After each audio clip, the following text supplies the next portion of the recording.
আজি আমি দেখুৱাম দৰং জিলাৰ চিপাজাৰ বিধানসভা সমষ্টিৰ এটা জৰাজীৰ্ণ পথ নহয়, এয়া পুখুৰী সদৃশ পৰিৱেশ। চিপাজাৰ সমষ্টিৰ শান্তি পুখুৰীৰ মাজেৰে যোৱা MPK পথৰ দুৰৱস্থা দেখিলে আপোনাৰো গাৰ নোম শিয়ৰি উঠিব। খৈৰাবাৰী ডিমাকুছিৰ পৰা অহা যাত্ৰীৰ একমাত্ৰ মূল পথ হ'ল MPK পথ। নিকটৱৰ্তী শান্তি পুখুৰী উচ্চতৰ মাধ্যমিক বিদ্যালয়, কটৰা হাইস্কুল, ৰাজঘাট হাইস্কুল, গংগাপুখুৰী প্ৰাথমিক বিদ্যালয়কে ধৰি কেইবাখনো বিদ্যালয়লৈ ছাত্ৰ ছাত্ৰী, শিক্ষক শিক্ষয়িত্ৰী, বিভিন্ন ঠাইৰ পথচাৰীসকলে অহা যোৱা কৰা একমাত্ৰ পথ এইটো। সদাব্যস্ত এই পথটোৰে বিধানসভাৰ অধ্যক্ষ বিশ্বজিৎ দৈমাৰী, কলাইগাঁৱৰ বিধায়ক দুৰ্গা দাস বড়ো আদি নেতাসকলো অহা যোৱা কৰাৰ পথ। সেয়ে আজি স্থানীয় ৰাইজে উন্নয়নৰ ঢাক ঢোল বজোৱা চৰকাৰখনৰ ওপৰত ক্ষোভ উজাৰিছে। চাওক আমাৰ এই বিশেষ প্ৰতিবেদন। হয়, নমস্কাৰ। আমাৰ নগাঁও হাতীমাৰাৰ পৰা নামফলৰ MKPW ৰাস্তাটো আজি 2 বছৰ ধৰি সলনি আছে। কোনো স্কুলৰ চলি যাতায়াতৰ দুৰৱস্থা, স্কুলৰ চলি স্কুলত যাব নোৱাৰে, সৰু সুৰা ব্যৱসায়খিনি বজাৰত যাব নোৱাৰে। যিহেতু আমাৰ চৰকাৰ এখন আছে বা PW অফিচ এজন আছে, অফিচৰ ফালৰ পৰা কোনো গুৰুত্ব নাই।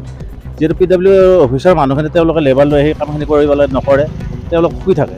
সেইকাৰণে আমি আপোনালোকৰ চেনেলৰ জৰিয়তে চৰকাৰক দাবী জনাইছোঁ যে এই ৰাস্তাটো অতি সোনকালে কৰি দিয়ে, যাতে ৰাইজৰ লগত হেতালি নেখেলে বা দুখীয়া মানুহখিনিৰ লগত ৰাজনীতি নকৰে। এই ৰাস্তাটো যাতে সোনকালে কৰে।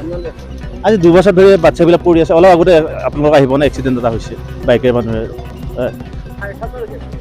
4খনমান এক্সিডেণ্ট হৈছে। বিধায়ক নিজে ওচৰৰ, বেছি দূৰত নহয় বিধায়কজন, আমাৰ ইয়াৰ পৰা অলপ দূৰৰে, কিন্তু তেওঁ কোনোদিন অহা দেখা নাই, ইয়াত খবৰ লোৱা দেখা নাই। কেৱল ইলেকশ্যন আহিলে বিধায়কবিলাক আহে, ভোট বিচাৰি গুচি যায়। এতিয়াতো মেৰামত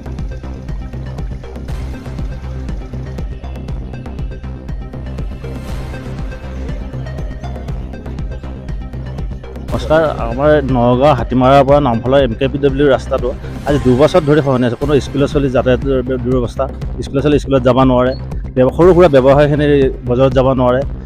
যিহেতু আমাৰ চৰকাৰ এখন আছে বা PW অফিচ এজন আছে, অফিচৰ ফালৰ পৰা কোনো গুৰুত্ব নাই। যিহেতু PW অফিচৰ মানুহখিনি তেওঁলোকে লেবাৰ লৈ আহি কামখিনি কৰিবলৈ নকৰে, তেওঁলোক শুই থাকে। সেইকাৰণে আমি আপোনালোকৰ চেনেলৰ জৰিয়তে চৰকাৰক দাবী জনাইছোঁ যে এই ৰাস্তাটো অতি সোনকালে কৰি দিয়ে, যাতে ৰাইজৰ লগত হেতালি নেখেলে বা দুখীয়া মানুহখিনিৰ লগত ৰাজনীতি নকৰে। এই ৰাস্তাটো যাতে সোনকালে কৰে। আজি 2 বছৰ ধৰি বাচ্চাবিলাক পৰি আছে। অলপ আগতে আপোনালোক আহিব নে, এক্সিডেণ্ট এটা হৈছে বাইকেৰ মানুহে, 4খনমান এক্সিডেণ্ট হৈছে। বিধায়ক নিজে ওচৰৰ, বেছি দূৰত নহয় বিধায়কজন, আমাৰ ইয়াৰ পৰা অলপ দূৰৰে, কিন্তু তেওঁ কোনোদিন অহা দেখা নাই, ইয়াত খবৰ লোৱা দেখা নাই। কেৱল ইলেকশ্যন আহিলে বিধায়কবিলাক আহে, ভোট বিচাৰি গুচি যায়।